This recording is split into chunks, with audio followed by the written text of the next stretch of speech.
Hello all and welcome to my review for the newly released LEGO Speed Champions 77242 Ferrari SF-24, or just the Ferrari F1 car that we're getting. It's part of the whole series of F1 cars that we got actually yesterday on March 1st. I got this just a couple days ago, but it's taking me time to build it and not review it.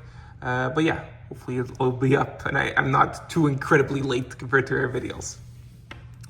All right, so we're gonna start with the minifigure that we have here. Now look, it can be whoever you want it to be, but for me it's gonna be Michael Schumacher, who was like my main man back in the 90s. All right, I prefer it to the other one we had. So for example, I looked at the Mercedes one, and that one was more plain. This one's a bit more fun. I do like that we have the Italy colors here as well on top of the prancing horse. There it is. Not much in the back, but still there. And we can of course give him the helmet, which is one of the coolest part of the set. Here it is. It's dual molded helmet. Looks really awesome. All around looks great, and it's got the awesome Ferrari logo too. And there you go. Now we're ready for action. So we're gonna put our little guy inside. Open this up. Oh yeah, before, just want to show you the interior. It's that game controller steering wheel that we have.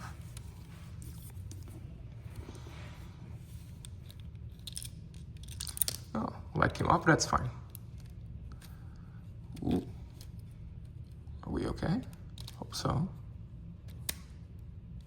That's good, perfect.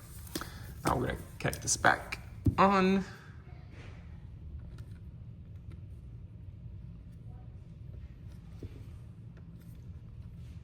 And fit it inside.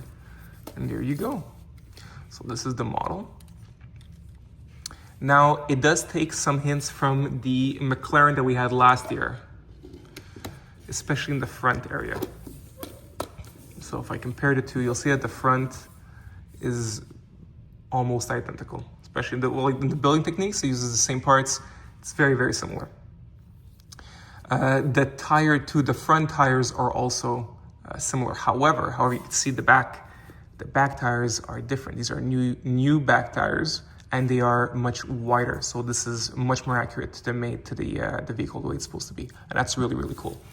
The biggest change for me though is like this axle suspension area. So before, you were stuck with these like the bucket handles to simulate that, but now we actually have a dedicated piece, which is really, really cool. And that to me was essential. There was no other way to recreate it in Lego form. You really needed its own piece, and it has it now. So that's really, really fun. And hey, now I'm thinking I gotta maybe buy some more toner for my printer. All right.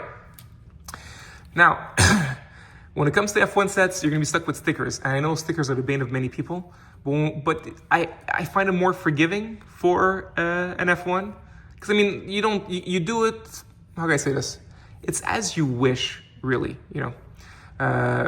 Princess Bride and everything. No, it is as you wish. So if you want to really do the whole thing, have all the sponsors, sure, put them everywhere. But if you don't really need to do it either.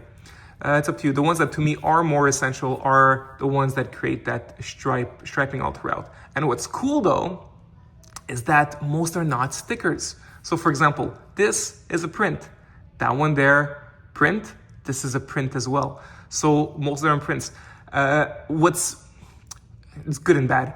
What happens with that though, is that the fact that they center the print means that I can't use my little technique of like having a sticker and, putting the edges as well, which I tend to do.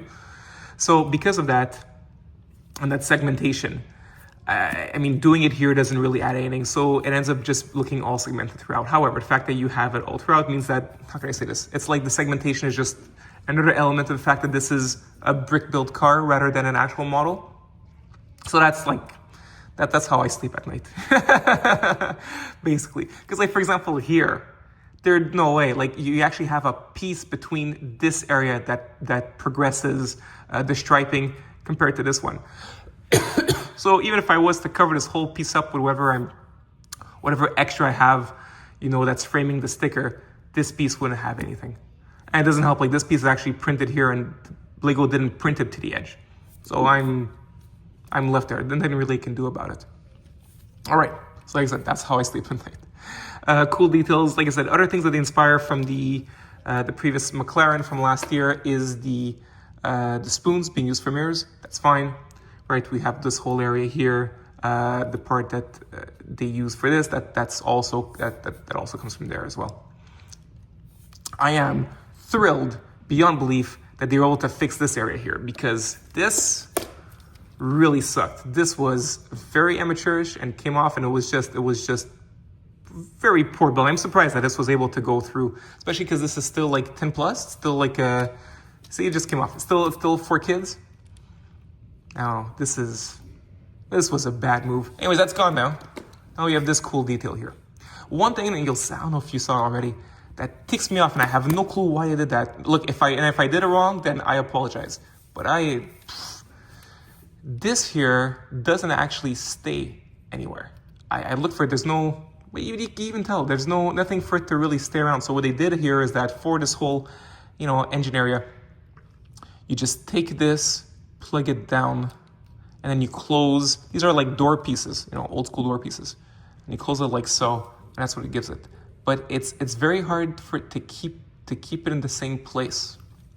And I'm really not a fan of that particular aspect. I think that's poorly done. So I was talking about prints and stickers. Prints here. There are other prints throughout. There's a print here. This entire piece here is a print, and that's really well done. And there's prints on the tires and the wheel covers too. Now, speaking of specialized parts, this is specialized. Another one that's specialized is here in the back, the rear wing. Before, just show you an example, this is what we had before to convey that shape, and it was very laborious and didn't come out to anything in the end. This is nice, streamlined.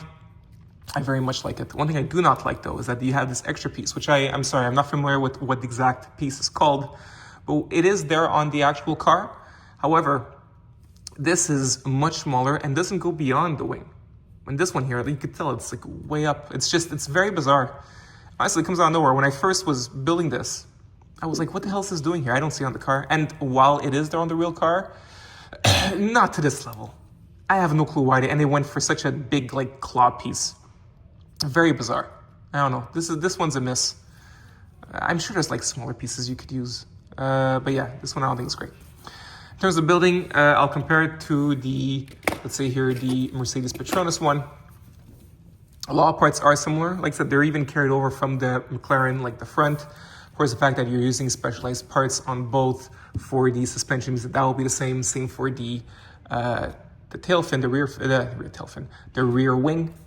But the middle area is very different. So it's a different building technique. See, in this one here, it's just a block that you're connecting, while with a Ferrari, you're actually creating the ondulation and the circular pattern with this kind of piece here. So it's a totally different building technique. Even the back here, where you're trying to, just taper it down, it's totally different from one to the next. I think that's pretty cool. Even when you look at the back, the way it's built, the bottom, sorry, comparing these two, you can tell that's a different building technique here to give the shape. So that's cool. And then of course you get to the back and it's like, for example, this here is very similar. But the middle area is not. So that's where while you will see a lot of similarities if you're building them all at once, which is what I'm doing with the ones that I purchased, it is still fun that in the middle area, there are different details, so it doesn't feel as monotonous. It is a fun build overall. However, you are interrupted constantly with the fact that you have to add stickers. But like I said, stickers is optional, it's up to you. I wanted to put all because I wanted it to look accurate as I could to the actual car. And that kind of, made it not as fun. The fact that you always have to stop what you're doing to then put a sticker. But what are you gonna do? That's how it is. That's how it is. I would have preferred to just have a nice uninterrupted experience, because I gotta say some building techniques are very, very nice, as is expected from speed champions. So to go back, my favorite features are, it's weird, I like the helmet a lot. I think it's a great feature. I like the new specialized parts. Makes it, just helps streamline the whole process of building it and the look itself. Very happy about that. I love the fact that we have the different wheels for front and the back.